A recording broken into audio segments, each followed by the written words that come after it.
sambuddhassa bhagavato arahato samma sambuddhassa sambuddhassa bhagavato arahato sam마 sambuddhassa 세상의 존귀하신 거룩하신 올바로 원만히 깨달으신 부처님께 예정하나이다.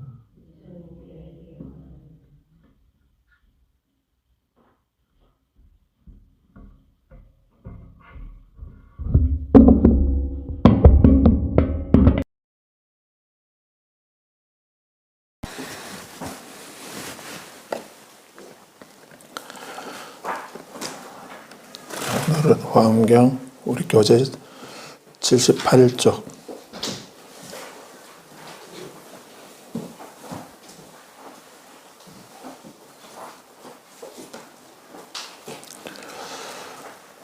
예, 77쪽에 도리천 삼시삼천으로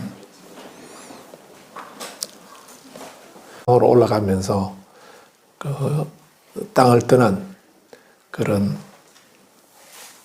하늘나라가 여섯 개 단계의 하늘나라가 있다는 거, 이렇게 공간적으로 그렇게 이해하셔도 됩니다.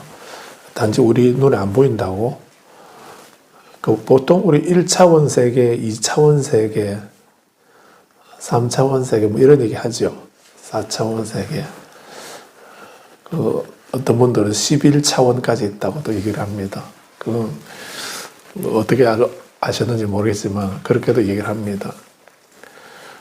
그런데 1차원에 있는 사람들은 수평으로 그런 존재들은 2차원의 세계를 상상을 못합니다.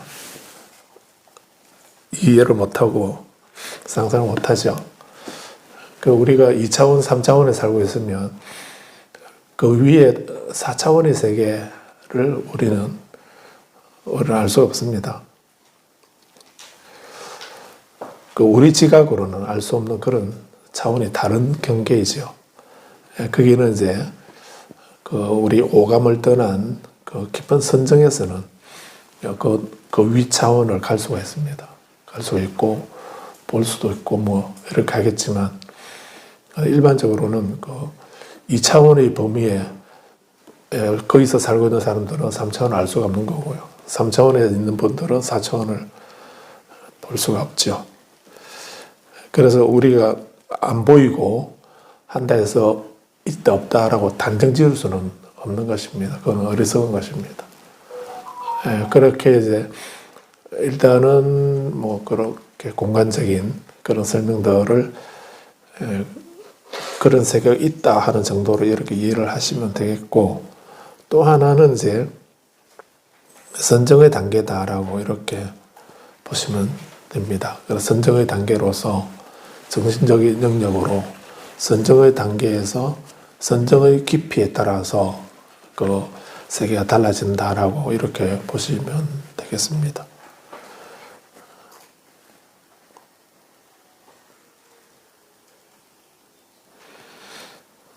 아무튼 여기 도리천은 이제 욕계 6천 가운데 욕계 6천 이렇게 해서 이 말을 다른 말로 육욕천 이렇게도 말합니다.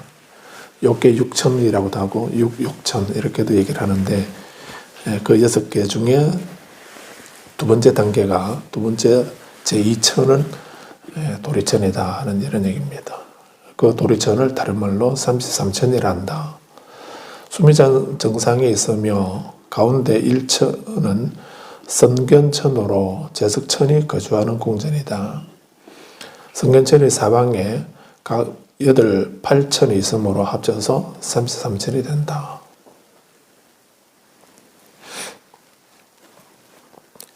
그 주변에 이제 32개의 하늘나라가 이렇게 있고, 그 가운데 큰 원, 거기가 성견천인데, 그 성견천에 이 가운데를 포함하게 되면 33 하늘나라가 된다 하는, 이 33 하늘나라 전체를 이건 단계 수평으로 그 수직으로 말한 게 아니고요.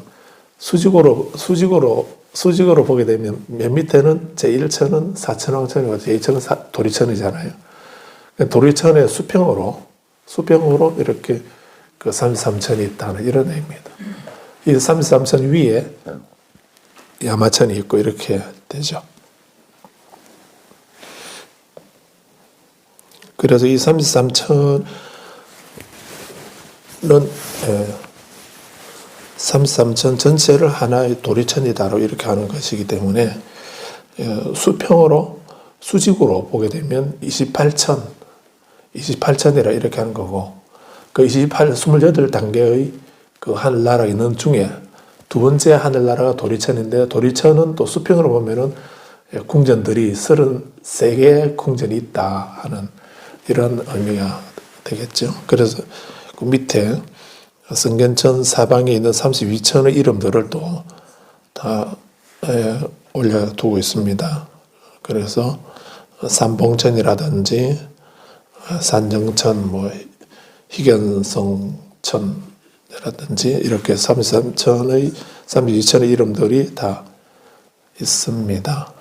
그래서 그 한가운데가 이제 또 성견천이고, 거기에 채석천왕은 샤크라는 아까 우리 팔천송에도 나왔던 그 샤크라는 이 33천 가운데 성견천 여기에 있는 천주님이다. 이렇게 보면 되겠습니다.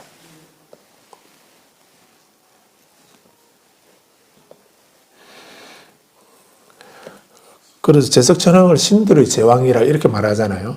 신들의 제왕이다라고 이렇게 말할 때, 그 신들은 이 33천 가운데 33천 도리천의 33천에 있는 여러 신들이 있는데, 그 중에 성견천이 제일 중앙에 가장 중앙에 있는 이 천상이 성견천이고, 거기 있는 분이 그 제석천왕이기 때문에 그 제석천왕을 신들의 왕, 33천 신들의 왕이다.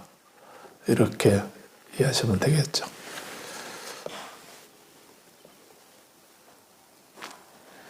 그다음 오늘 볼 부분은 이제 78쪽에 제2장 천상의 하루와 인간 세상의 200년 야마천을 이제 얘기합니다. 도리천 위에가 이제 야마천인데,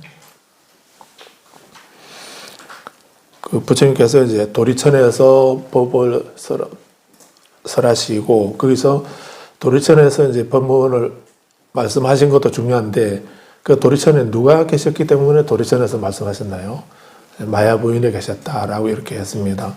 부처님 어머니가 그 도리천에 태어나서 계셨기 때문에, 그래서 부처님께서 도리천에서 법을 설하셨다라고 이렇게 얘기를 하는 겁니다. 근데 실제로 그때 비행기도 없고 우주선도 없고 했는데 부처님이 도리천에 어떻게 가셨지? 이렇게 하게 되면 이 화엄경 성립이 안 됩니다. 근데 화엄경은 계속 말씀드렸지만은 부처님은 해인산매 속에 들어 계십니다. 그 산매 속에서 가신 거죠.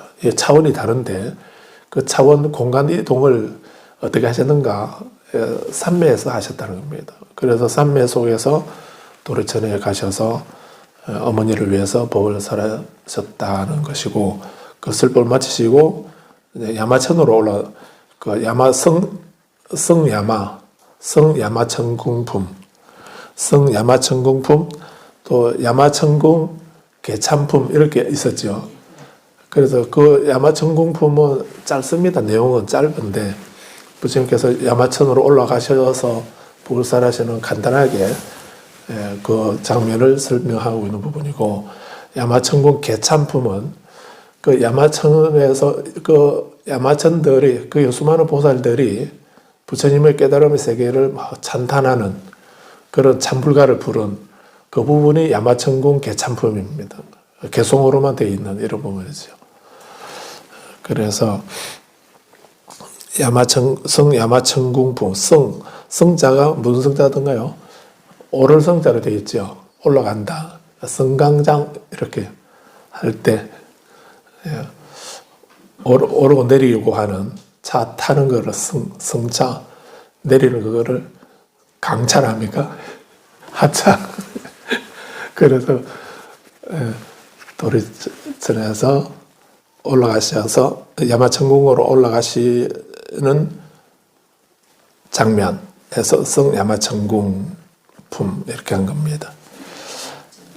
그때 야마천왕은 부처님께서 오시는 것을 보고는 즉시에 신통한 힘으로써 정각 안에 보련화장 사자좌를 변화하여 만들었는데 100만청으로 장엄하고 100만의 황금 그물이 서로 얽혀있고 100만 꽃휘장, 100만 화만휘장, 100만 향휘장, 100만 보배휘장이 그 위에 덮이었고 100만 광명이 찬란하게 비쳤다.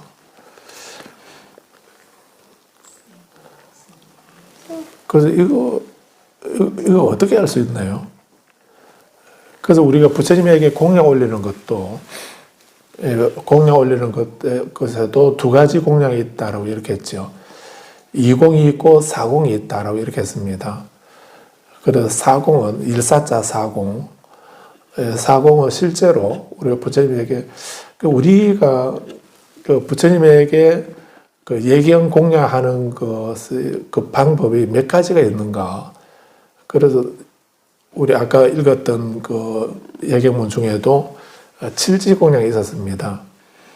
절을 하고 끊임없이 예경하고 공양하고 찬탄하고 참여를 하고 법을 정하고 또 오래 계시기를 머물러 계시기를 정하고 공덕을 회양하고 하는 거 이런 거 그런 모두 다가 부처님을 찬탄하는 것이고 내 업을 참여하는 것이고 그런 것이 우리들이 할 수행은 바로 그겁니다. 그래서 딱 그걸 따로따로 나누어 가지고 보통 우리가 참회기도 좀 해야 되겠다.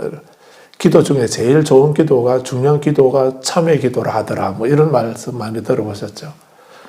그런데 그런 것도 그렇게 악업을 참여하는 거 그것도 중요하지만은 그것만이 중요한 게 아니고 아까 팔천성에서도 그 말씀이 있었습니다. 우리가 수행하면은 반야바라밀 수행만 하면 되느냐라고 이렇게 말씀을 하셨는데 그렇게 하니까 우리 바라밀 수행은 뭐 수많은 바라밀이 있는데 그걸 다 모으게 되면은 6가지로 해서 6바라밀이라고 하고 화엄에서는 10가지, 4가지를 더 보태어서 10바라밀을 말을 합니다. 그래서 문수보살 진실명경에도 10바라밀을 계속 말씀하고 있죠. 그래서 대성에서는 이제 초기에는 6바라밀을 얘기하다가 나중에 그 원력지를 더 보태가지고 그 4가지를 더 보태어서 10바라밀을 말을 하고 있죠. 그래서 또 바라밀은 뭐 10가지뿐만 아니고 뭐 수없이 많겠죠. 그래서 그 바라밀이라고 하는 거는 우리가 수행의 완성을 위해서 우리가 해야 할 일들 그런 것을 이렇게 나눈 것이라고도 볼 수가 있습니다. 그래서 거기에 보시바람이라든지 보시하는 거는 지난번에 말씀드리기를 우리가 보시를 하는 거는 무엇이라 했나요? 베풀고 나누는 것이기도 하지만 기본적으로 보시는 바로 공덕을 짓는 방법이라 했습니다. 그래서 행복의 원인을 심는 거라고 행복의 원인은 바로 보시하는 거다라고 이렇게 말씀을 드렸습니다. 그래서 그 보시하는 데는 또 행복의 원인을 심는 것인데 그 보시에는 또 크게 3가지로 나눌 수 있다고 재물로 보시하는 거, 법으로 보시하는 거, 무외시 두려움이 없도록 해주는 것, 그 상대를 편안하게 기쁘고 편안하게 해주는 것 이런 것도 보시라고 했습니다. 그리고 꼭 물질만 가지고 주고받고 이렇게 하는 것만이 아니라 그래서 상대의 말을 우리가 들어주기도 하고 또 상대의 그 고민을 들어주고 카운셀링 하는 거 아니겠습니까? 상담을 하고 이렇게 할 때 또 뭐 굳이 그렇게까지 어렵게 안 나와도 우리 가족들 중에 누가 고민을 하고 불안해하고 걱정하고 이렇게 하게 되면 그것을 그 얘기를 들어주기만 해도 들어주기만 해도 그 문제, 당사자는 그래도 내가 할 말 다 하고 나니까 다 하고 나니까 속이 후련하다라고 이렇게 하죠. 한 번도 그걸 안 해보셨습니까? 들어주게 되면 하소연을 막 들어주고 나면은 내가 속에 있던 말 다 너에게 다 하고 나니까 내가 속이 후련하다라고.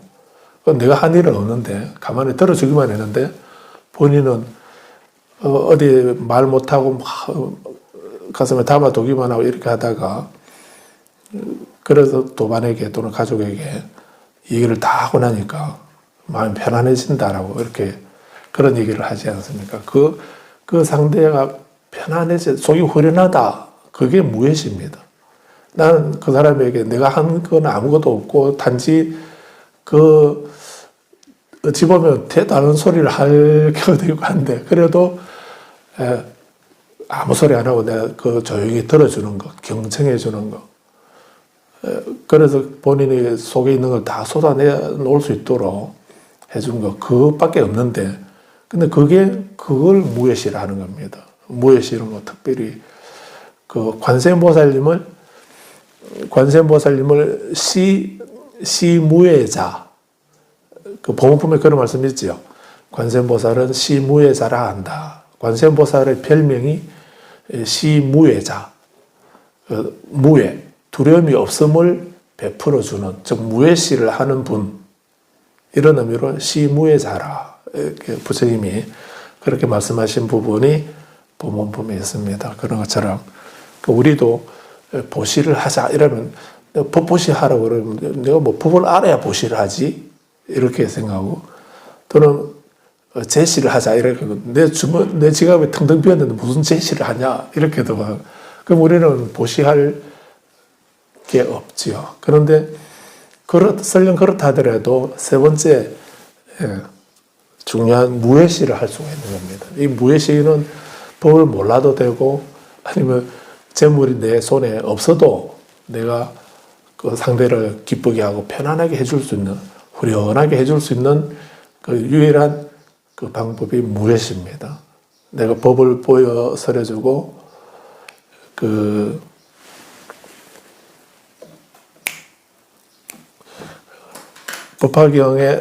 법화경에도 말씀하고 또 거기 니까야에도 그 말씀이 사실은 있습니다. 그래서 법화경에도 계속 반복해서 하시는 말씀이 시교리희라고 이렇게 하셨습니다. 부처님의 교화 방편이거든요. 부처님께서 법을 설하시는 그 방편이 먼저 베푼다, 가르친다, 이익이 있도록 해준다, 그리고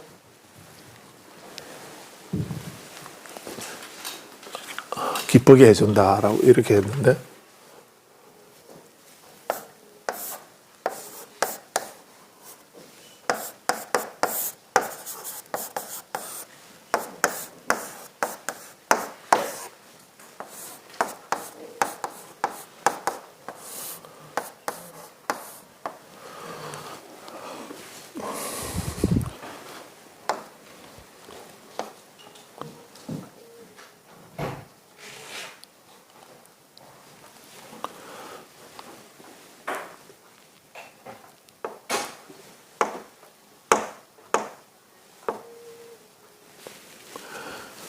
시교리희라고 이렇게 씁니다.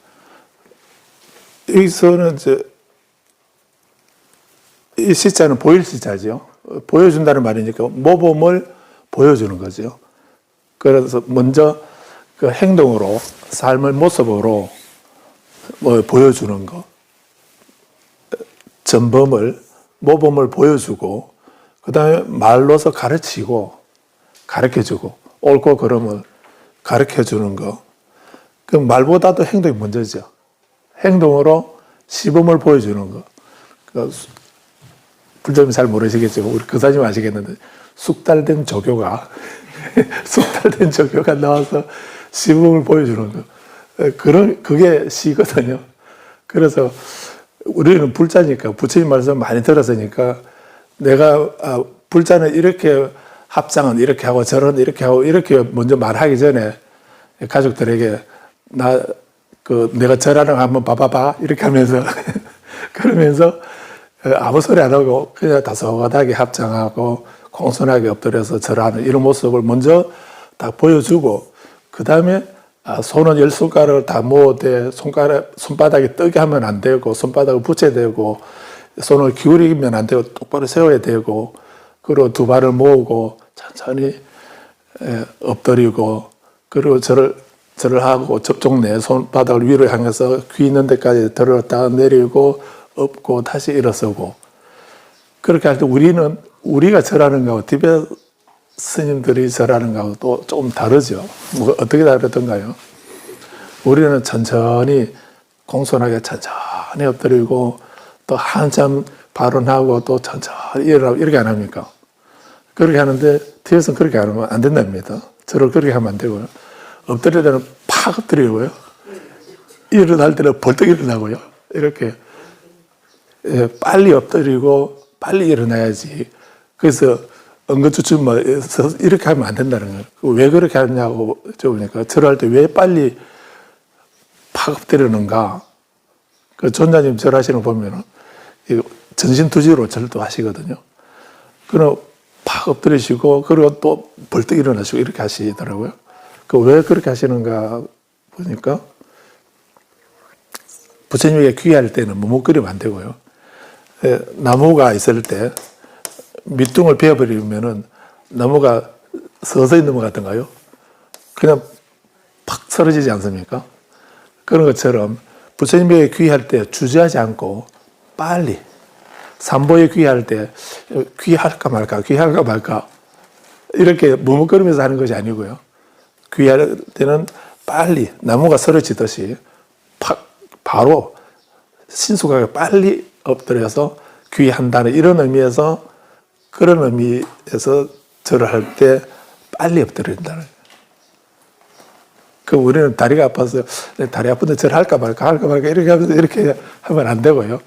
그래서 생명의 장애가 있다 하더라도 나는 일단 부처님께 먼저 귀하고 보자 이렇게 해서 빨리 엎드리고, 그리고 벌떡 일어나야 되는. 우리는 엎드려서 우리 첫째 소원은 이거고요, 둘째는 이거고요, 우리 집에는 이렇고요, 이렇게 소원 다 얘기하고 나면 한 오랫동안 엎드려서 막 이렇게 빌지 않습니까? 근데 그렇게 하면 안 되고요. 그러지 말고 일어날 때는 벌떡 일어나야 된다. 그렇게 빌지 말라는 말은 아니고, 그럼 왜 벌떡 일어나는? 우리는 할 일이 많아서 오래 엎드려 있는데 전자님은 벌떡 일어나시더라고요. 왜 그러시느냐 하니까, 윤회에서 벗어난 해탈을 얻는 거는 그 신속하게 빨리 벗어나야지. 그 미래에 남아가지고 이거 벗어날까 말까 이렇게 하면 안 된다는 거예요. 그래서 엎드리는 거는 삼보에 빨리 귀한다는, 신속하게 삼보에 귀한다는 이런 의미에서 바로 엎드리고요. 일어나는 거는 이 윤회의 바닥에서 얼른 벗어나야 되겠다. 신속하게 벗어난다는 이런 의미에서 벌떡 일어납니다. 그런 의미에서 빨리 일어나고 빨리 엎드리고 이렇게 한다고 그럽니다. 다 해석하기 나름이죠.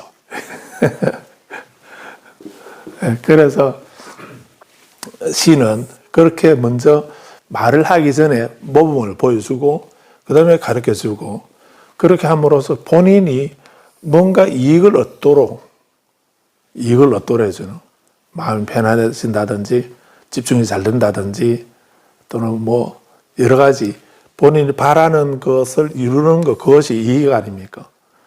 이익이라는 말은 그런 이자 붙이는 그 말이 아니고, 이 이자 이자인데 이자 말이 아니고요. 내가 바라는 것이 이루어지는 그거를 우리는 이익이라 이렇게 말하는 거죠.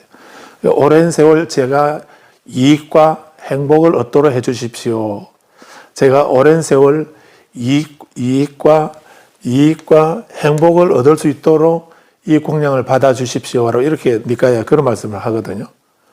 제가 보시하고 공양을 올릴 때, 공양을 드릴 때 그냥 드리는 것이 아니고, 이거 내가 먹다 남은 건데 드실래요? 이렇게 드리는 게 아니고요. 내가 뭘 드리더라도, 뭘 보시하고 공양하더라도 그 공양하는 게 우리는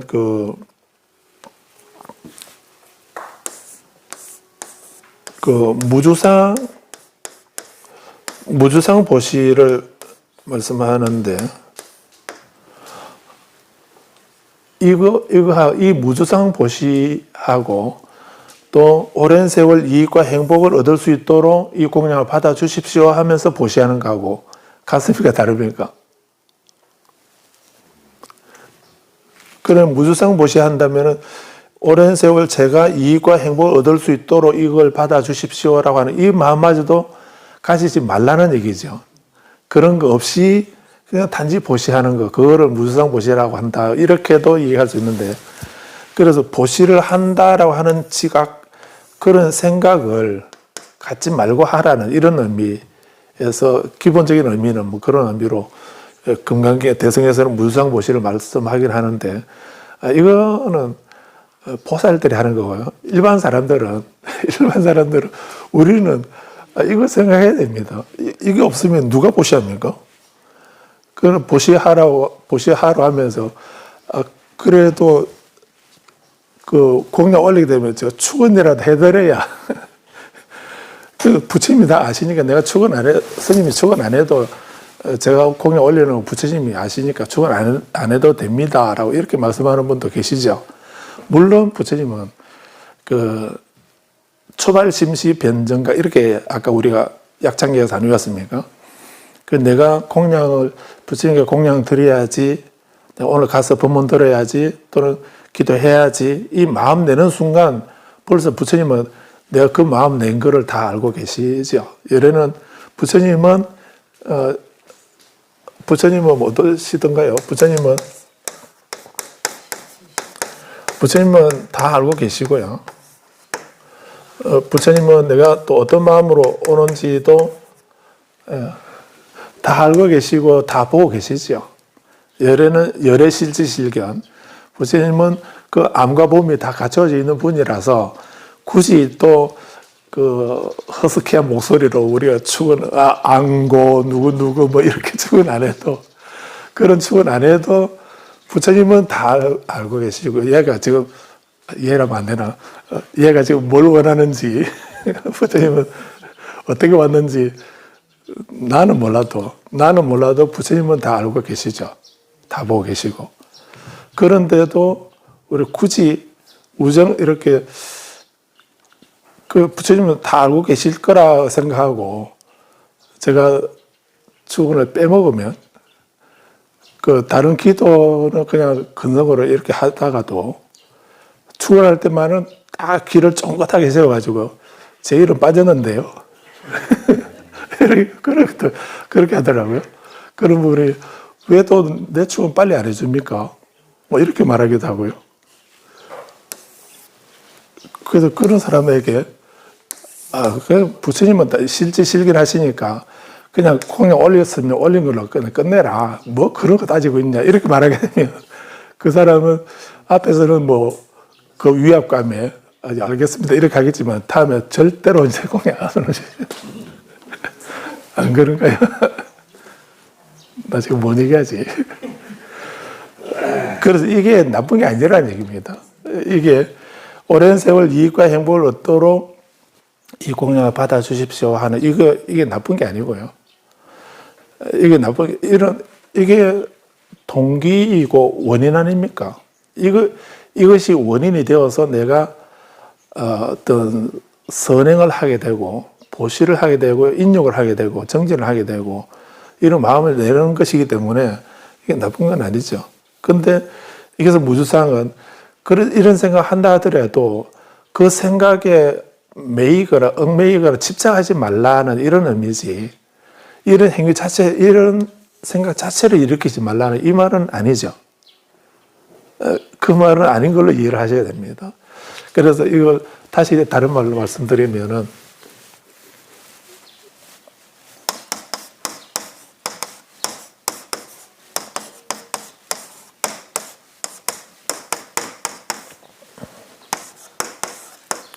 한 번 더 말씀드리면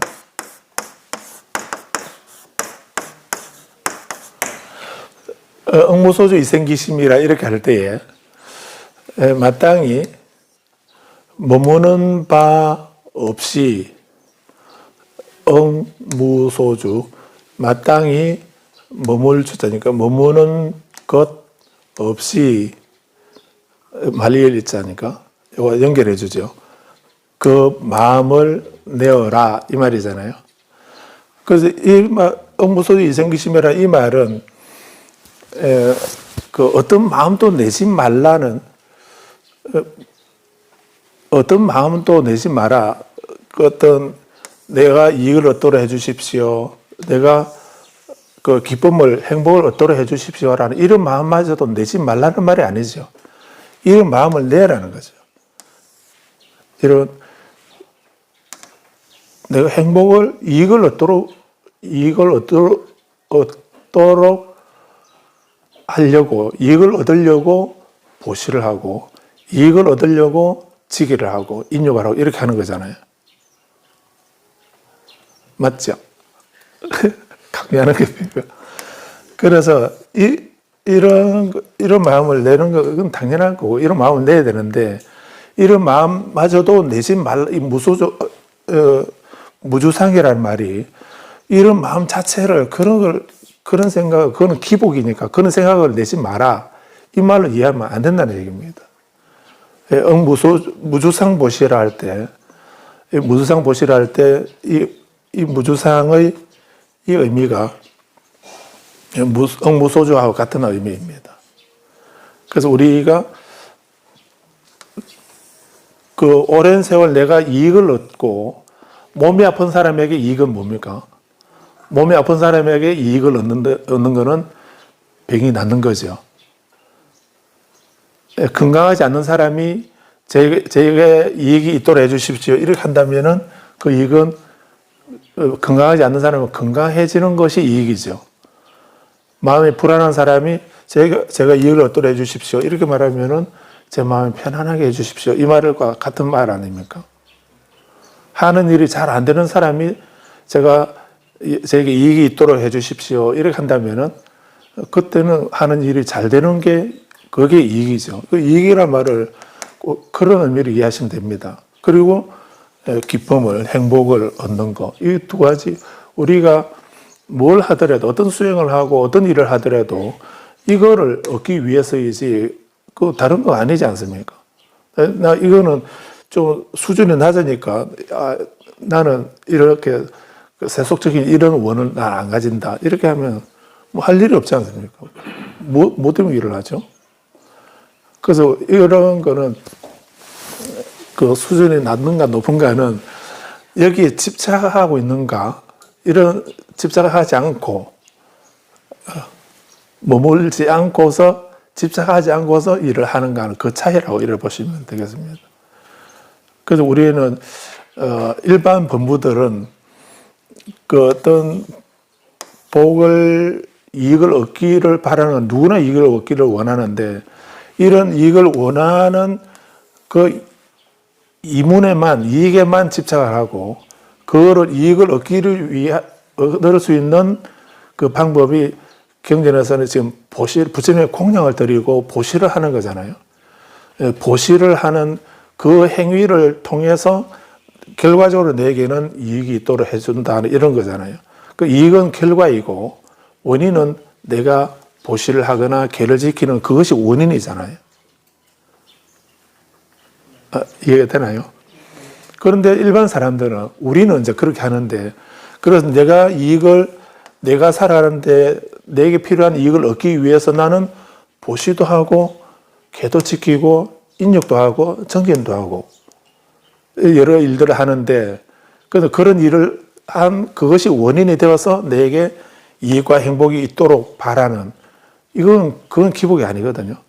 그 기복이라고 하는 말은 그런 원인이 없는 겁니다. 원인이 없고 단지 결과적으로 이익이라는 거하고 행복이라고 하는 거, 이 결과만 생각하면서 그것만 바라는, 그 행복의 원인이 보시인데, 보시는 안 하고 행복만 바라고, 고통의 원인을 제거하는 것이 결과인데, 고통이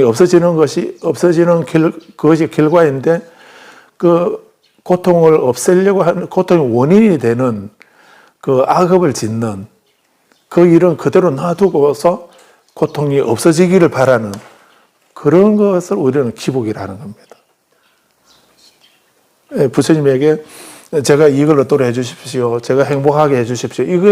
그거를 기복이라 하는 것이 아니고, 본인은 원인은 안 가지고 이익과 행복이라고 하는 소재와 길상이라고 하는 이 결과만을 바라는 거. 기다리고 바라고 빌기만 하는 거. 그걸 기복이라는 겁니다. 기복의 차이 이해되십니까? 그걸 분명히 이해하셔야 됩니다. 우리가 경전에 만약에 이익과 행복을 제가 오랜 세월 이익과 행복을 얻도록 이 공양을 받아 주십시오 하는 이게 기복이라 한다면은 그러면은 부처님이 저희 경전에서 니까야에서도 분명히 그런 말을 하지 마라. 그런 조건 갖다 붙이지 말고 그런 행위를 하지 말라고 이런 말씀하셨을 텐데 근데 제가자가 그런 원을 말하면서 보시를 공양을 드리게 되면 부처님은 그걸 공양을 받으시거든요. 그건 나쁜 일이 아니기 때문에 받으시는 거고 부처님이 그 공양을 받아주심으로 해서 그 사람은 이익과 행복을 얻게 되는 거거든요. 그게 왜 나쁜 겁니까? 그런데 우리가 기복을 하지 마라라고 이렇게 하는 거는 기복이라는 말은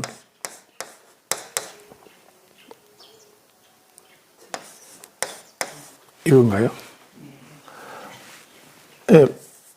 빌기자거든요. 그래서 복을 빈다라고 하는 거는 비는 거는 이 원인을 이익과 행복을 얻는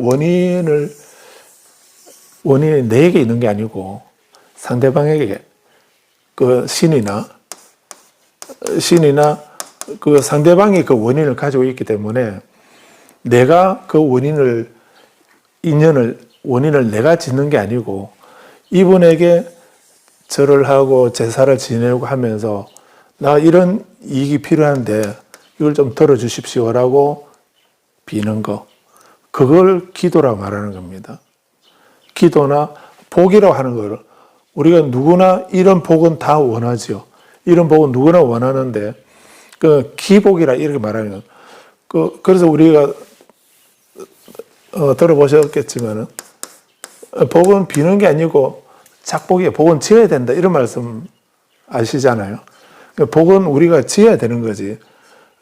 복은 짓는 거지 우리가 빌어서 얻어지는 것이 아니다라고 작복을 해야지 기복이 아니다라고 이렇게 하잖아요. 복은 내가 지어서 결과적으로 복이라고 하는 것은 내가 받는 거지 복은 원인을 어떤 복이 되는 원인이 있어야지 결과로 복이라고 하는 것이 나타나는 거지 이 원인 없이 이런 원인 없이 그냥 복을 빌기만 한다고 해서 우리에게 복이 주어지는가? 그게 아니라는 얘기예요. 복 많이 받아라 이렇게 하면 그럼 우리가 복을 줄 수 있나요? 우리는 복을 줄 수 있는 게 아니거든요. 복 많이 받아라. 많이 지어서 네가 받아라. 이렇게 한다면 말이 되지만은 그럼 우리가 절을 하면서 세배 절을 하면서 그 어른이 너 복 많이 받아라 이렇게 한다고 해서 그 사람이 복을 받습니까? 그런 건 아니잖아요. 그래서 이제 사실은 복 많이 받아라는 보다도 복 많이 짓는 삶을 살아라. 복을 많이 지어서 지은 만큼 받는 거니까 그 복을 많이 지어라. 이렇게 한다면 그건 말이 사실은 되는 거죠. 이게 어려워지나요? 그래서 이 억무소지 이생기심에 한 번 더 말씀드리면은 우리는 마음을 안 낼 수가 없습니다. 매순 찰나 마음이 생겼다가 계속 그 마음이 영원히 가는 게 아니고요. 영원히 가는 게 아니고 눈 깜짝할 사이 찰나간에 마음이 생겼다가 머물러 있는 게 아니고요. 찰나간에 사라져 버립니다. 찰나간에 생기고 사라지고 생기고 사라지고. 그런데 이렇게 생겼다가 사라질 때 그냥 완전히 없는 절대무로서 없어져 버리는 것이 아니고 마음이 일어날 때에 이 찰나간이지만은 여기에 그 마음이 생겨난 마음의 흔적이 의도나 이런 흔적이 남는 겁니다. 그냥 갑자기 생겼다가 아무것도 없이 사라져 버리는 것이 아니고 사라지면서 그 흔적을 남기는 겁니다.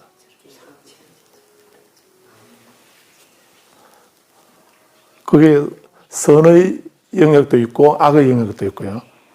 그 형님 우리가 알지 못하는 우리가 일반적으로 일상적으로 우리 잘 지각하지 못하는 그 흔적이 마음의 자취, 그 흔적이 남습니다.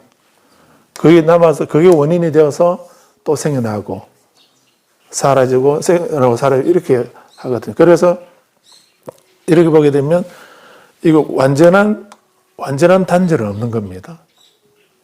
완전한 단절은 없고 같은 마음이 생겼다가 똑같이 그대로 또 사라졌다가 또 생겨나고 이렇게 하는 것이 아니고 그렇게 하는 것이 아니고요. 그래서 이게 앞마음이고 이게 뒷마음이라고 만약 한다면은 이 마음은 다 마음이라고 하겠지만 이 마음하고는 다른 겁니다. 찰나간이지만은 다른 겁니다. 똑같은 것이 아니라는 거예요. 왜냐하면 사라지면서 뭔가 다른 요인에 의해서 다른 결과가 다르기 때문에 조금 미세하게라도 다르거든요. 같은 마음은 아닌 겁니다. 같은 마음이라면 우리 마음은 영원한 거죠. 그 영원한 것이 되겠지만은 이게 생겼다가 사라지고 할 때 이게 또 완전히 없어져 버리는 없는 상태에서 다시 생겨나는 것이 아니고 그래서 윤회에서도 12연계에서도 그 행위에 마음이 있는데 식이 있는데 그 식이 무엇 때문에 생기는가 그 행 때문에 식이 생긴다라고 이렇게 하지 않던가요? 그 행이라고 하는 거는 우리 업인데 업의 작용이라고 할 수 있습니다. 그런데 이 행이 마음 이전에 원래 마음은 없었는데 이 행이 있어서 이 활동, 이 행이 있어서 마음이 생겨났다는 겁니다.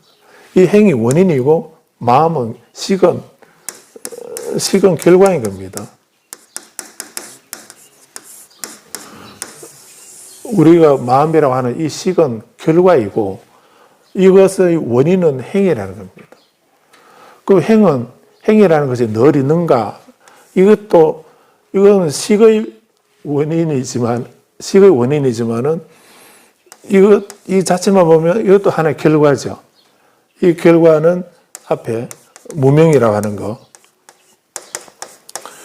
무명이라는 것이 원인이 되고 행이 결과이거든요. 그래서 우리는 이 마음이라는 것이 늘 있는 거고 영원한 걸로 생각하지만은 연기법에서는 그 마음마저도 연기한 거다라고 하는 거를 이게 가장 중요한 건 그겁니다. 마음마저도 연기한 거다. 그래 만약에 이 마음이 한결같고 영원하다고 한다면은 어릴 때 우리 소녀 때 그 마음하고 지금 마음하고 같아야 되거든요. 그런데 같지 않죠. 그때하고는 지금하고 마음이 같을 수가 없으면 달라져 있는 겁니다. 근데 우리는 같은 것처럼 느껴도 내 마음은 변하지 않았는데 이렇게 해도 그 말 자체가 거짓말이죠. 마음은 변하고 있는데. 그래서 아무튼 우리는 그러면 이 무명이라는 것도 얘는 또 영원히 있는가? 무명이라는 것이 원래 있겠습니까? 없습니다. 이거 있다면 연기가 안 되는 겁니다. 무명이 행의 원인이긴 하지만 무명 자체만 보면 이것도 하나의 결과이거든요. 무명 이전에 무명이 과라고 하면은 이 무명의 원인은 또 뭔가? 만약 무명의 실체가 있다고 한다면은 문제가 다릅니다. 그럼 우리는 무명 찾아 산만리 가가지고 무명 얘만 찾아서 없애버리면 윤회가 끝나는 거잖아요. 그런데 무명이 실체가 있고 결과로서 따로 어떤 무명이라는 것이 따로 존재하는 것이 아니기 때문에 그것 때문에 어려운 겁니다. 무명을 어둡게 만드는 원인이 있거든요. 네. 그 사성제를 모르는 그 무지, 그것이 원인이 되어서 무명이라는 결과가 나타난 거고, 이 무명 때문에 어두운 행이 생기게 되고, 이 어두운 행 때문에 어두운 마음이 생기게 되고, 이 마음이 있으니까 여기서 우리 몸과 마음이 명색이 생겨나게 되고, 이렇게 쭉쭉 가서 나중에 우리가 태어나게 되고, 그 태어났으니까 늙게 되고 병들게 되고 죽게 되고, 이렇게 고가 발생한다, 윤회를 하게 된다라고 말씀을 하고 있죠. 그럼 우리가 죽으면 그걸로 끝인가? 죽음이 끝이 아니고 이게 생의 결과이며, 죽음이라는 것이 생의 결과이면서 태어나는 것이 원인이고 죽음의 결과잖아요.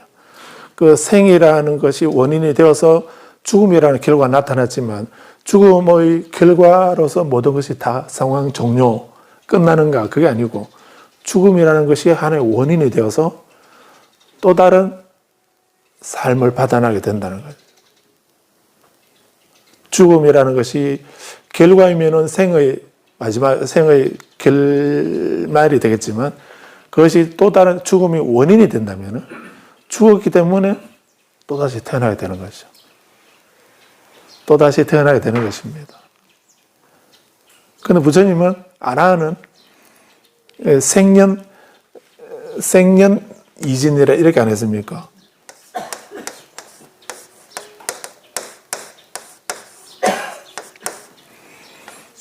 생년, 태어나게 만드는 원인, 태어나게 만드는 원인,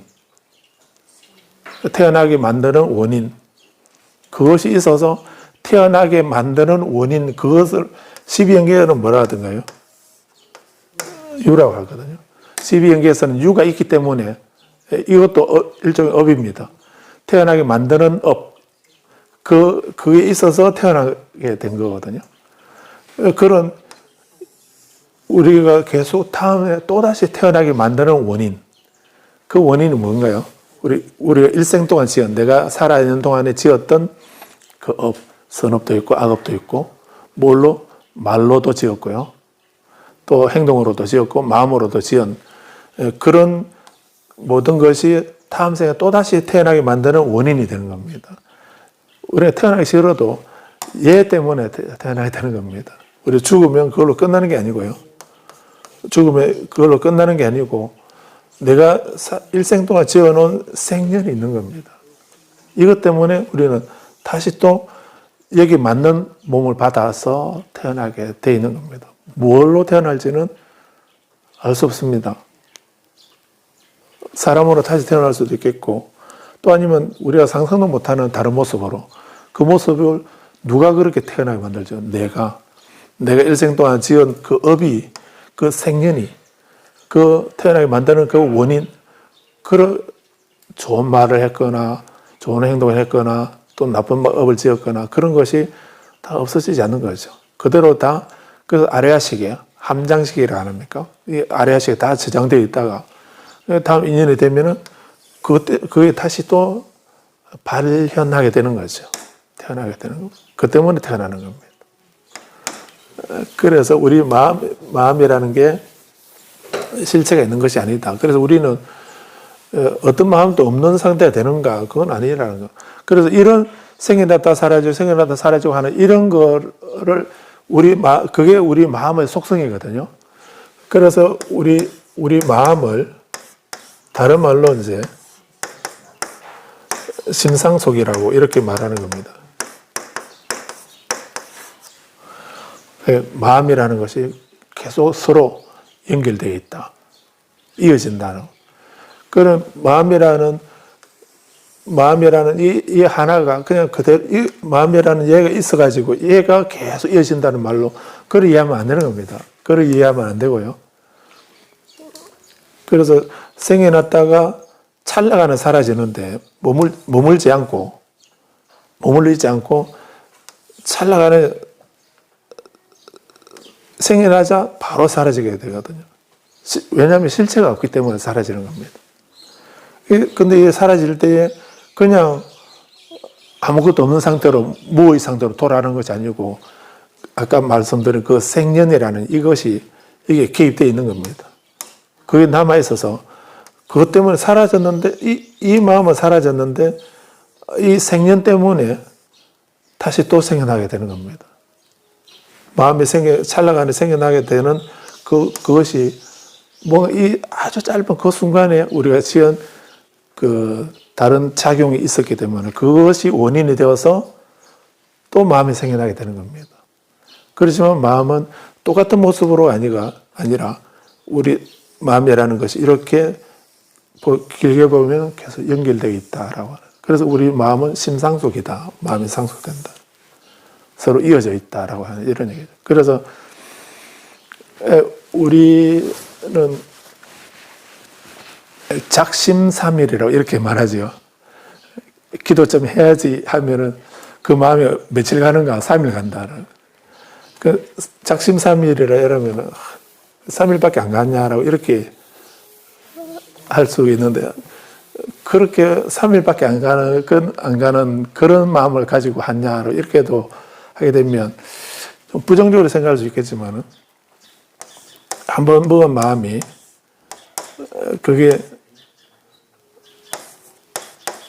3일이나 간다고 한다면 그럼 한번 마음 먹어가지고요, 월요일 날 마음을 내었다가 수요일까지, 월요일 먹은 마음이 수요일까지 가면은 수요일로서 이 마음은 끝나지만 수요일 날 또 마음을 일으키게 되면 또 3일 가는 거죠.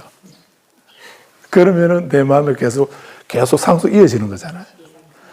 작심삼일이라고 포기하지 마시고요. 마음을 계속 3일마다 계속 일으키게 되면 우리 마음은 계속 이어지는 거거든. 우리는 기도를 그렇게 해야 되는 겁니다. 그래서 나는 좀 신심되어서 난 이번에 천일 기도해야지. 이렇게 해가지고 천일 기도해야지라고 이렇게 해서 그래 시작해가지고 시작은 장대했는데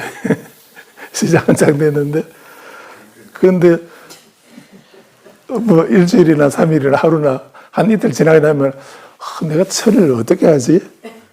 또 일도 다른 데는 일도 없더니 기도한다고 하면 또 어떻게 일이 또 그런 많이 생기는지.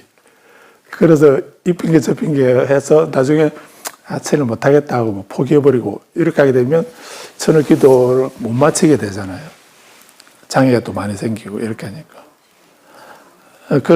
그렇게 되면 우리는 한 번도 못하게 되는 겁니다. 그래서 심상 날짜를 길게 잡지 말고, 예, 100일까지도 가지 말고 3일까지만. 예, 나는 3일 기도만 해야지. 이렇게 하게 되면 3일 기도 그 정도는 할 수 있다라고. 우리 3일 간다 했으니까. 그래서 3일 기도 시작해서 입제해서 3일을 마치고 또 3일 하고 3일만은 할 수 있다. 이렇게 해서 그러면 기도 늘 하는 게 되잖아요.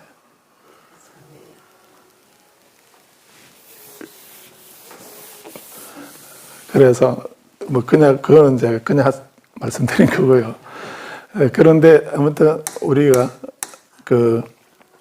이생기심이라 이 말은 어떤 마음도 내지 마라 이 말이 아니고, 어떤 마음을 내더라도, 어떤 마음을 일으키더라도 거기에 집착하지 마라, 머물러 있지 마라는. 그러나 우리는 나 어떤 일을 했는데 라고 하는 그 생각이 오매불망, 그 생각만 계속 가지고 있지 않습니까? 그렇게 하지 말라는 겁니다. 내가 저번에 한번 좋은 마음을 냈는데 그거는 과거 옛날에 한번 그 마음을 일으켰던 거지, 지금 현재 내게는 아무 의미 없죠. 그 과거의 원인으로서 결과가 나타난 걸로 그 원인은 사라진 겁니다. 그런데 계속 지금 현재에 그 과거 원인만 계속 과거 있었던 그것만 생각하고서 현재를 살게 되면 이거 현재도 아니고 과거도 아니고 그런 애매한 삶이 되기 때문에 어떤 마음이 일어나게 되면 거기에 그 마음을 일으킬 때 일으킨 그 마음에 집착하고 하거나 머물러 있지 마라. 이런 그런 의미가 의무소주 이생기심이라고 하는 말의 의미입니다. 그래서 여기서 무주상 보시도 그 보시를 했으면 거기에 집착하지 마라는 그런 걸로만 이해하지 마시고 그래서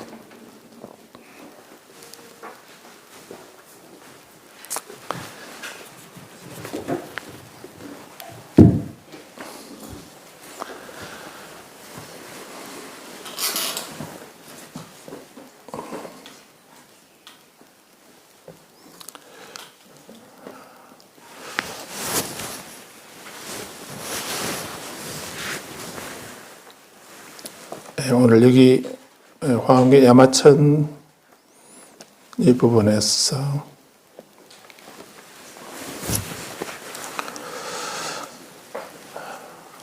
마무리하면은 성야마천공 부음에 여기서 그때 야마천왕이 야마천의 그 천주님 그 야마천왕이 부처님께서 오시니까 보련화장 사자좌를 그 변화해서 만들었는데 그 백만청으로 장엄하고 백만의 황금 그물로 그 지정을 하고 백만의 꽃휘장 이렇게 화양이라든가 보위휘장을 그 위에 덮었고 백만 광명이 찬란하게 비치도록 했다라고 이렇게 했습니다. 그래서 이 말은 이 백만은 꼭 그 백만이 아니라 한량 없다, 무한하다 하는 이런 것을 형용하는 이런 말씀이거든요.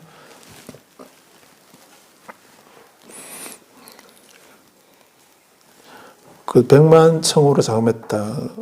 이 백만은 울산말로 하면 억수로 많이 이렇게 했다는 이런 의미로 이해하셔도 되죠. 그래서 이것은 이제 부처님 법을 듣기 위해서 또 부처님에게 공양하기 위해서 야마천왕이 본인이 할 수 있는 최상의 그런 공양을 올리고 또 부처님 자리를 꾸미고 장엄을 했다는 이런 의미죠. 그래서 이것은 실제로 백만청으로 장엄한다든지 백만의 휘장을 그 위에 드문다든지 백만의 광명이 찬란하게 비치게 한다는 뭐 어떤 식으로 하면 이렇게 되는가 이렇게 생각할 수 있는데 그래서 아까 말씀드리려 했던 거 공양에 두 가지 공양이 있는 거 사공양하고 이공양 이렇게 할 때에 그 일로서 실제로 물질로서 물질의 공양 이걸 사공양이라 하죠. 그래서 우리가 부처님 오신 날 육법공양 하지 않습니까? 그런 또 6가지 법공양이다 하는 이런 의미인데 그 향이나 꽃이나 과일이나 음식이나 뭐 차나 이런 거를 하는 그게 법공양인가? 그건 아니죠. 그래서 우리 육법공양 올릴 때에 누가 올리는가 이것도 중요하지만은 그것도 의미가 있겠지만 그 공양 올릴 때 우리는 그 앞에서 이 공양은 어떤 의미입니다라고 어떤 의미로 이 공양을 올립니다라고 이렇게 그 설명을 해드리지 않습니까? 그래서 꽃이라고 하는 거 왜 꽃을 공양 올리는가? 꽃은 원인이거든요. 행복의 원인이고 행복의 원인을 짓는 거고 고통의 원인을 제거하는 거. 그리고 꽃이 피면은 꽃은 원인이고 그 꽃이 지게 되면 무엇이 나타나나요? 꽃이 지면은 열매를 맺지 않습니까? 그래서 우리가 하는 수행은 꽃이고 그 수행을 통해서 우리가 얻어지는 결과 수다원 사담 아라한까지 이런 것은 결과죠. 그런 결과를 얻기 위해서 우리는 꽃을 피우고 꽃을 공에 올리는 것. 그래서 부처님께 꽃을 공에 올리는 것은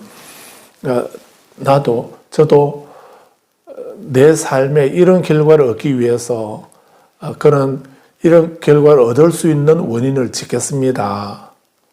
행복의 원인은 짓고 고통의 원인은 제거하고 이런 삶을 살겠습니다 하는 우리 마음을 담아서 부처님에게 꽃공양을 올리는 것입니다. 그런데 실제로 보면 우리는 이제 꽃을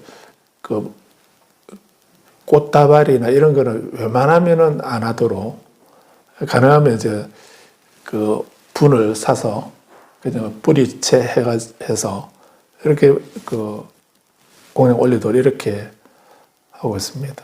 그래 하는 이유가 꽃은 원인이라는 이런 의미에서 중요한 건데 꽃이 아름답다는 이것만이 아니라 그 꽃이 핀다는 말은 열매를 가져올 것을 기대할 수 있는 이런 것이기 때문에 그래서 그런 마음으로 우리는 꽃공양 올리는 것이긴 한데 뭐 색깔 좋고 향기 좋은 거 그걸 부처님께 공양 올린다는 이것만이 아니고 그건 기본이고 그래서 우리가 꽃공양 올리면서 저도 내가 바라는 그 결과를 얻을 수 있는 그런 기도를 하고 수행을 하고 공부를 하고 그런 삶을 살겠습니다 하는 우리 마음의 표현이 부처님에게 꽃을 공양 올리는 거거든요.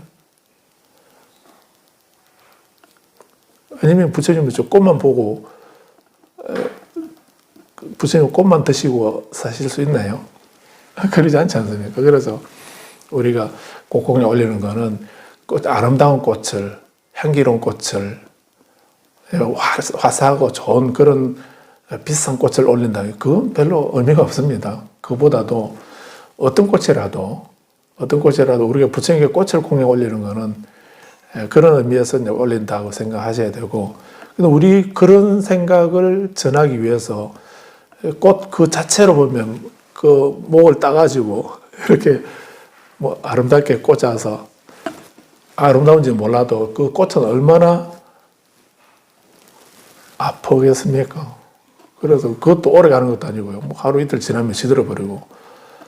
그건 오히려 우리가 꽃에게 죄 짓는 거다 하는 이런 생각이 들어서 그래서 가능하면 우리는 뿌리채 산 꽃을 이렇게 공에 올렸다가 또 내려서 다시 심을 수 있는 계속 자랄 수 있는 이런 것을 올리자 하는 이렇게 우리 하고 있긴 한데 그래서 우리가 꽃공양팀에서 꽃을 공에 올리고 이렇게 할 때도 그런 마음으로 우리는 하는 것이고 또 부처님께 과일을 공에 올리게 된다면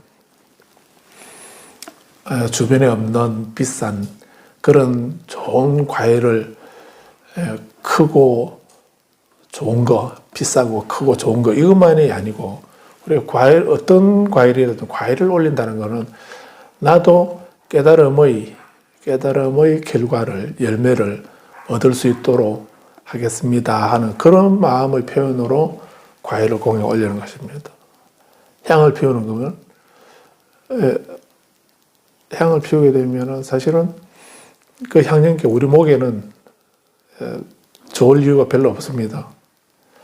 그런데 그래서 우리는 가능하면 이제 그 화학 연료가 안 들어갔거나 아니면 최소한 들어간 그런 것을 이제 배우려고 하고 있긴 한데, 그런데 아무튼 그 집에서도 혹시 불자님이 향을 피우게 되면 많이 피우면 안 되고요. 그 전체 좀 잘라서 한 2등분이나 3등분 이렇게 잘라서 이렇게 피우는 게 낫습니다. 안 할 말로 어떤 사람들은 담배 피우는 것도 향공약 올리는 거라고 뭐 이런 얘기 다 듣는데 그런데 그 담배 연기나 향에서 나오는 연기나 뭐 똑같지는 않겠지만은 우리 기관지나 폐에 뭐 좋은 영향을 주는 거는 선한 영향은 별로 없지 싶습니다. 그래서 뭐 전단향이나 침향이나 그런 거 또 자연향은 또 그나마 좀 다르긴 하겠지만 그런 침향이라는 것도 뭐 화학약품 넣어가지고 만든 인공 침향이 많다는 이런 얘기도 들었는데, 그러고 보게 되면 아무튼 우리는 그런 그 화학 연료가 들어가는 그런 향보다는 어떤 향을 피우는 게 더 좋겠습니까? 개향하고 정향, 해향하고 해탈향, 해탈직연향이 이 오분 법신향이 가장 향기로, 이 향은 바람을 거슬러서 풍긴다고 이렇게 하지 않습니까? 그런 향을 피우도록 해야 되겠지만, 그런데 우리 향공에 올리는 이유는 그런 몸에 또 별로 안 좋다고 하는데 우리 향을 왜 피우는가? 중국에서는 향을 뭐 이렇게 다발로 이렇게 해서 또 산더미처럼 사놓고 향을 불을 태우고 이렇게 하다 보니까 그 행사 마치면서 하는 그 향 태우는 그 불이 저 도리천까지, 사천원천까지 이렇게 가도록 우리는 그렇게 해서 하는데, 그게 도리천에, 사천왕천에 가기 전에 법당으로 먼저 옮겨 붙어가지고요, 법당을 완전히 불태워버리는 이런 예가 많다고 그럽니다. 근데 그런 짓을 왜 하죠? 그래서 아무튼 그 향을 태우는 것은, 향을 피우는 것은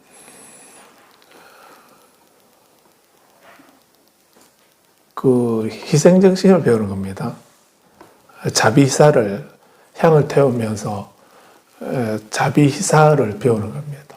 향은 자기 몸을 태우면서 주변에 다른 향기를 풍기면서 나쁜 향기를 없애고 정화하는 이런 역할을 하는 것이 향입니다.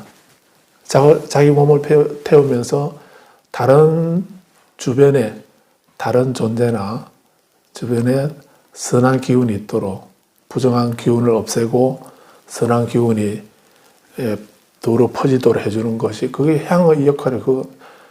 그 향이나 촛불, 등불이, 촛불도 안 그렇습니까? 자기 몸을 태우면서 주변을 밝혀주고 자기 몸을 태우면서 주변을 맑혀주는 이런 것이 향이고 촛불 공양이 그런 거거든요. 근데 우리 향은 다발로 막 피우고 촛불은 뭐 수없이 많은 등불을 켜고 이렇게 하면서도 우리는 자기만 생각하고 하는 그런 이기적인 생각을 갖는다고 한다면 그건 공해만 일으키지 본인에게 아무 덕이 없는 그런 것이 안 되겠습니까? 그러니까 그래서 우리 육법 공양할 때 6가지가 그 6가지 자체가 법공양이라는 말이 아니고, 그걸 통해서 우리는 법을 생각하고 법을 지키고 수행하는 이런 것이 될 때, 그게 그 6가지 통해서 법을 공양 올린다 하는 이런 의미에서 육법공양 이렇게 말하는 거지, 그 6가지 물건 그 자체가 공양이라는 말이 아니죠. 그거는 6가지는 사공이고, 거기서 그 꽃을 올리면서 나도 행복의 원인을 짓겠다 하는 이런 생각을 하고, 과일을 올리면서 나는 이런 좋은 결과를 얻을 수 있도록 노력하겠다라고 하는 이런 것은, 그런 마음은 이공인 겁니다. 그리고 또 여기서 말씀하는 이런 내용들도 실제로 이런 백만청으로 하고 100만 가지의 어떤 꽃이나 휘장으로 거물로 뒤덮고 장엄하고 꾸민다는 이런 거는, 이건 물질적인 것이 아니고요, 마음으로 상상하고 관상한 거죠. 그래서 이것은 야마체노의 이공양인 겁니다. 이공양으로 생각할 수도 있죠. 그래서 우리도 이 부분을 보면서 야마체노가 이렇게 헤아릴 수 없는 무량한 장엄한 그런 공양물로 부처님께 공양 올리고 주변을 아름답게 장엄하는 것처럼, 이렇게 우리도 사공양도 하지만은 이공양을 통해서 이렇게 부처님께 공양 올리고 부처님 사자좌를 장엄하는 그런 이공양도 해야 된다 하는 것을 생각할 수 있는 부분입니다. 그래서 천상을 두 가지로 이제 시간적으로, 공간적으로 이렇게 이해할 수 있는, 그래 본다면은 공간적으로는 실제로 이렇게 수미산 위에 그렇게 사천왕천이 있고, 또 도리천, 야마천, 도솔천, 화락천, 타화자재천 이렇게 천상이 있다고 할 수도 있고, 공간적으로 또 그 위에 색계, 무색계 천상이 있다고 이렇게 말씀하고 있습니다. 그런 것은 공간적인 이해라고 한다면은, 또 실제로 이 천상은 우리 선정의 단계, 정신적인 그 선정의 단계로 이렇게 봐도 된다고 할 수 있습니다.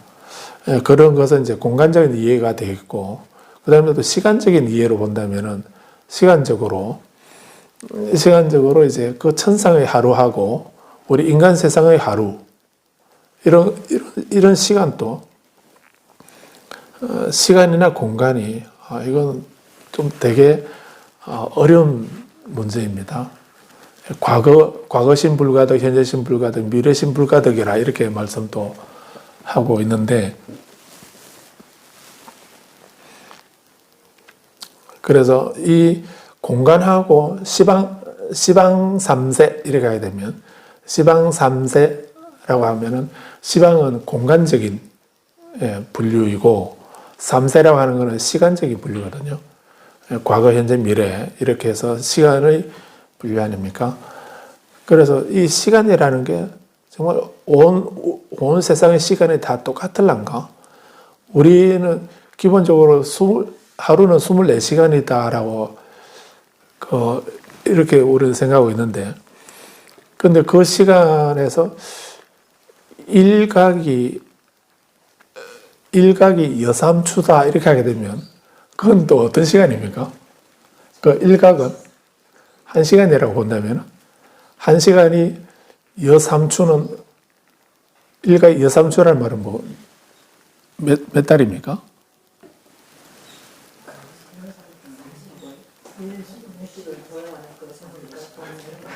일각이 여삼추라는 말은 무슨 말인가요?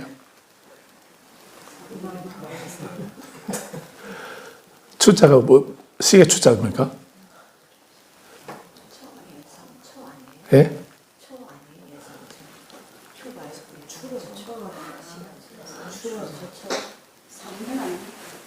예? 가을 추자 아닌가요? 분초초라고? 그런가?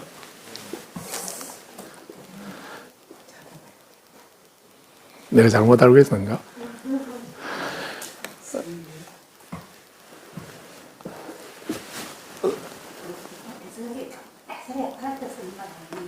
예? 그 말은 굉장히 애절하게 말할 때 쓰는 말 아닙니까? 그러면 추운 말인 것 같은데 네.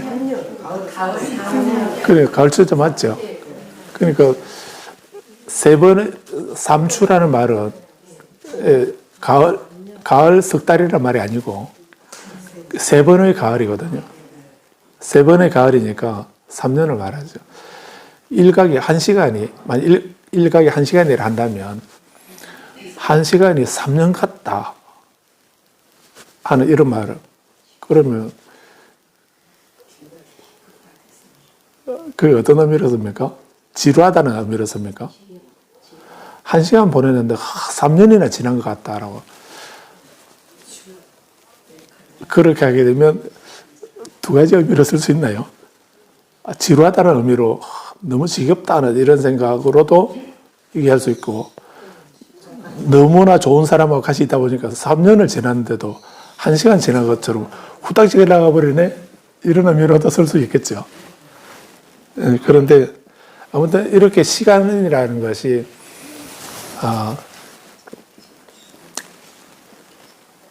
정해져 있는 시간이 없다는 의미로도 되죠. 정해져 있는 시간이 없기도 하겠고, 시간이 저마다 우리가 같은 사람, 우리가 지금 이 자리에 앉아 있으면서도 지금 이각이 지금 2시간 앉아 계셨는데 2시간이 한 2달쯤 지난 것 같다라고, 지겹다라고 이렇게 생각하는 분 또 아마 있을 수도 있을 거고요. 2시간 앉아 있었는데 벌써 그만큼 시간이 지났나 이렇게도 생각이 되겠죠. 그러기도 하지만 우리가 인간이 느끼는 시간관념하고 또 신들이 느끼는 시간하고 하루살이들이 느끼는 시간하고 사실은 같을 수는 없겠죠.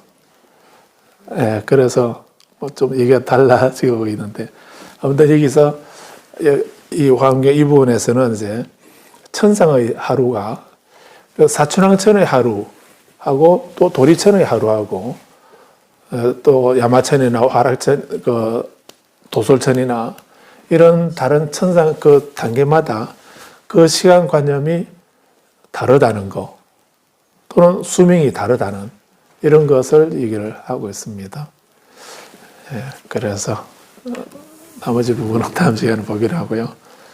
오늘 여기까지 하겠습니다. 아무튼 오늘 기억하실 부분은 이렇게 우리가 제가 말씀드리고 싶었던 것은 바로 공량에서 이공량과 사공량이라는 이 부분을 한번 더 생각해 봤으면 싶어서 말씀드리다 보니 시간이 많이 지났습니다. 항상 이렇게 그 천상을 이해할 때도 시간적으로도 공간적으로도 이해하고 또 정신적으로 또는 선정의 단계로 이해할 수 있는 것처럼 또 우리가 공량을 올리고 이렇게 하는데도 어떤 물질의 공량, 사공량도 있지만은 마음으로 관상해서 올리는 공량, 그 이공량도 있다는 이런 생각을 하시면서 보시면 좋겠다 싶어서 말씀드렸습니다. 그래서 야마천왕이 저렇게 우리가 상상도 할 수 없는 그런 장엄한 모습으로 공양 올리고 장엄한 이런 것도 뭐 어떤 신화적으로 신비롭게만 생각하게 되면 우리 별로 배울 것이 없어져 보이는데 이것을 이공량과 사공량으로 이렇게 보게 된다면 이런 부분들을 충분히 그렇게 그 이공량적인 그런 측면에서는 무한히 백만층의 그런 장엄한 사자좌를 하고 헤아릴 수 없는 그 수많은 꽃으로 또는 휘장으로 그물로 그 자리를 빛내면서 장엄하게 할 수 있는 그런 것들도 가능하다는 것을 이 화엄에서는 말씀을 하고 있습니다. 여기까지 하겠습니다.